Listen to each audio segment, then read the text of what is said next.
Pilibhit bypass पर एक plot पर कब्जे के लिए 22 जून की सुबह करीब 6 बजे भारी संख्या में बदमाशों ने फायरिंग करते हुए मार्बल की दुकान पर बुलडोजर चलाना शुरू कर दिया था। करीब 2 घंटे तक जबरदस्त फायरिंग के दौरान 100 से ज्यादा गोलियां दागी गई थी। इस मामले में एक पक्ष से राजीव राणा पूर्व विधायक पप्पू भरतौल और दूसरे पक्ष से आदित्य उपाध्याय समेत 50 से 60 लोगों के खिलाफ FIR दर्ज की गई थी। दूसरे पक्ष से आदित्य उपाध्याय और उसके पिता को तो शनिवार को ही गिरफ्तार कर लिया गया, लेकिन हमला करने का मुख्य आरोपी राजीव राणा और उसका प्रमुख सहयोगी हिस्ट्री शीटर KP यादव अब तक फरार है। पहले दिन राणा की लोकेशन खीरी के मैगलगंज और फिर उत्तराखंड के काशीपुर और अब बुधवार को प्रयागराज में मिली है। पुलिस को शक है कि वह इलाहाबाद हाईकोर्ट से अग्रिम जमानत लेने की फिराक में हो सकता है। हालांकि राणा की अब तक गिरफ्तारी न होने से खुद पुलिस पर सवाल उठना शुरू हो गए कि जिस तरह पहले वह उस पर मेहरबान रही है, वैसे ही इस बार भी उसे जमानत लेने का मौका दे रही है। गोलीबारी कर प्लॉट पर कब्जे की साजिश के सूत्रधार राजीव राणा और KP यादव ही माने जा रहे हैं। कहा जा रहा है कि इन दोनों की गिरफ्तारी के बाद इस घटना में पर्दे के पीछे शामिल सफेदपोशों की भूमिका का खुलासा हो जाएगा। बता दें कि पूर्व विधायक पप्पू भरतौल तो इस मामले में नामजद हैं ही। खुद राणा ने एक वीडियो जारी कर उत्तराखंड की मंत्री रेखा आर्य के पति गिरधारी पप्पू का भी साजिश हाथ बताया था। CK वैली होटल के मैनेजर से लेकर वेटरों तक ने चलाई थी गोलियां, 3 और पकड़े। इज्जतनगर थाना प्रभारी राधेश्याम ने बताया कि जिस CK वैली होटल में हिस्ट्री शीटर KP यादव ठहरा था, उस होटल के मैनेजर से लेकर नौकर तक गोलीकांड में शामिल थे। गिरफ्तार कर जेल भेजा गया।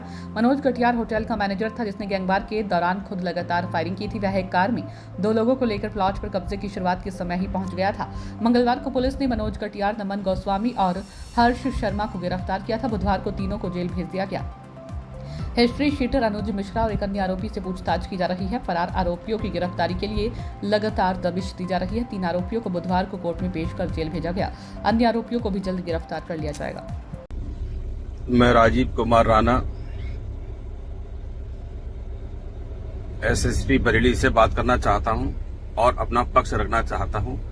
कल हुई उस घटना के संबंध में जिसका आरोपी हमें बनाया जा रहा है, हमने कल कोई गुनाह नहीं किया, कोई गलती नहीं की। हम किसी जमीन पर कब्जा नहीं करने गए थे। हमारा अपना प्लॉट है वो, जो कि विकास प्राधिकरण से स्वीकृत है, जिसको हमने डॉक्टर भारती गुप्ता से परचेज किया था। पिछले 1-1.5 सालों से इस प्लॉट को पप्पू गिरधारी हमसे छीनना चाहता है। ताकत के दम पे, अपने गुंडों के दम पे, अपने आदमियों के दम पे, कभी अपने बेटे को लगाता है, कभी उसमें पत्थर रखवा देता है, कभी आदित्य उपाध्याय, कभी अनुज मिश्रा, कभी किसी को। और एक बार उन्होंने हमारे घर पर भी चढ़ाई करवाई थी। इस पे माननीय थाना बारेदरी इंस्पेक्टर साहब ने मुकदमा लिखवाया और उन पे मुकदमा लिखा गया। उन्होंने हमारे घर पे भी फायरिंग की थी और हमसे रंगदारी भी मांगी थी इस प्लॉट को छोड़ने के एवज में। उसके बाद में पप्पू गिरधारी ने साफ साफ कहा, ये प्लॉट हमें दे दो। हमने इसे देने को मना कर दिया। तब पप्पू गिरधारी ने कल किसी कोर्ट के आदेश को न मानकर, किसी रजिस्ट्री को न देखकर अपने आदमी को भेजकर जबरन हमसे प्लॉट छीनना चाहा। जबकि कल जो घटना घटी उसमें इतना बड़ा षड्यंत्र था, कोई सोच भी नहीं सकता।